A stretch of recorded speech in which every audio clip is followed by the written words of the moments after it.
Subscribe कीजिए trending news India channel को और बेल आइकन को दबाएं सभी वीडियो सबसे पहले पाने के लिए। नमस्कार, मैं सुरजीत, आप देख रहे हैं ट्रेंडिंग न्यूज इंडिया। लेकर आ गया हूं दिन भर की 10 बड़ी खबरें। विदेशी वैक्सीन पर राहुल गांधी ने सालाना अंदाज में कसा तंज। भारत में कोरोना वायरस की दूसरी लहर काफी तेजी से फैल रही है। रोजाना 1.5 लाख से ज्यादा मरीज सामने आ रहे हैं। इसी बीच भारत सरकार ने कोरोना वायरस के टीकों की क्षमता बढ़ाने के लिए विदेशी निर्मित टीकों का आपात इस्तेमाल की मंजूरी देने पर विचार कर रही है। इस पर कांग्रेस नेता राहुल गांधी ने महात्मा गांधी के एक चर्चित कथन को याद करते हुए ट्वीट कर कहा, पहले वे तुम्हारी उपेक्षा करेंगे, फिर तुम पर हंसेंगे, फिर वे तुमसे लड़ेंगे और फिर तुम्हारे साथ आएंगे। परीक्षा रद्द की मांग पर आज शिक्षा मंत्री के साथ बैठक करेंगे प्रधानमंत्री मोदी। बढ़ते कोविड के मामलों के बीच सीबीएसई बोर्ड की परीक्षाओं को लेकर प्रधानमंत्री नरेंद्र मोदी आज उच्च स्तरीय बैठक करेंगे। पीएम 10वीं और 12वीं की परीक्षाओं को स्थगित करने और ऑनलाइन माध्यम से परीक्षा समेत अन्य विकल्पों पर विचार करेंगे। उनके साथ मौजूद होंगे शिक्षा मंत्री रमेश पोखरियाल और अन्य उच्च अधिकारी। पिछले 24 घंटे में कोरोना के 1.5 लाख से ज्यादा मामले आए सामने। देश में कोरोना की लहर चरम सीमा पर पहुंच चुका है। बता दें, पिछले 24 घंटे में 1.84 लाख मामले सामने आ चुके हैं। लेकिन इस आंकड़े से सभी लोग अभी भी सतर्कता नहीं बरत रहे, नियमों का अनदेखा कर रहे हैं, बिना मास्क सड़क पर घूम रहे हैं। फिलहाल देश में कोरोना के एक्टिव केस मरीज लगभग 13,65,704 तक पहुंच गई है। ममता बनर्जी ने प्रधानमंत्री को दी चुनौती, कहा अगर झूठे साबित हो गए तो कान पकड़कर उठक बैठक लगाएंगे।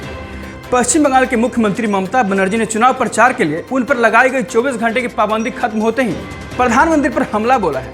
समाचार एजेंसी एएनआई ने बताया कि ममता बनर्जी ने उनके द्वारा मतुआ समुदाय के लिए कुछ नहीं किए जाने के प्रधानमंत्री के दावों को चुनौती देते हुए कहा कि मैं चुनौती स्वीकार करती हूं कि अगर मैंने कुछ नहीं किया उस समाज के लिए तो मैं त्यागपत्र दे दूंगी। अगर वो झूठे साबित हो गए प्रधानमंत्री तो उन्हें उठक बैठक लगाने होंगे। कुंभ मेले में हो रही कोविड नियमों का उल्लंघन, मिले 1000 से ज्यादा नए मरीज।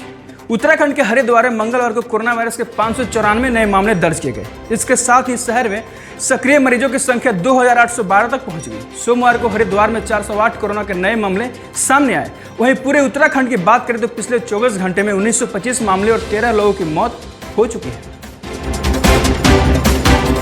कोरोना के बढ़ते मामलों के बीच सुप्रीम कोर्ट ने जारी की नई गाइडलाइंस। देश में कोरोना के बढ़ते मामलों के बीच सुप्रीम कोर्ट ने कोर्ट परिसर में दाखिल होने के लिए नई गाइडलाइंस जारी की है। नई गाइडलाइंस के अनुसार यदि अदालत में परिसर में आने वाले किसी व्यक्ति को कोविड के लक्षण है तो उन्हें आरटी-पीसीआर टेस्ट जरूरी है। सभी आने वाले सुप्रीम कोर्ट के कर्मचारी हो या वकील हो, उन सभी के लक्षण में शामिल होने के लिए आरटी-पीसीआर टेस्ट कराना जरूरी है। कोरोना पर काबू पाने के लिए महाराष्ट्र सरकार ने लगाई पाबंदियां। महाराष्ट्र सरकार ने कोरोना वायरस पर काबू पाने के लिए प्रदेश में कड़ी पाबंदियों का ऐलान किया है। पूरे राज्य में 15 दिनों के लिए आवश्यक गतिविधियों के अलावा हर किसी चीज पर पाबंदी लगा दी गई। मुख्यमंत्री उद्धव ठाकरे ने मंगलवार को इन पाबंदियों का ऐलान करते हुए कहा कि कोरोना वायरस के खिलाफ एक बार फिर से युद्ध शुरू हो चुका है। आज पूरा देश बाबा साहब अम्बेडकर को कर रहा है याद। बुधवार यानी 14 अप्रैल 2021 को पूरा देश पहले कानून मंत्री और भारतीय संविधान के निर्माता बाबा साहब अम्बेडकर को याद कर रहा है। उनके जयंती पर याद की जा रही है उनको। इस मौके पर बड़े नेताओं ने भी बाबा साहब अम्बेडकर को श्रद्धांजलि दी।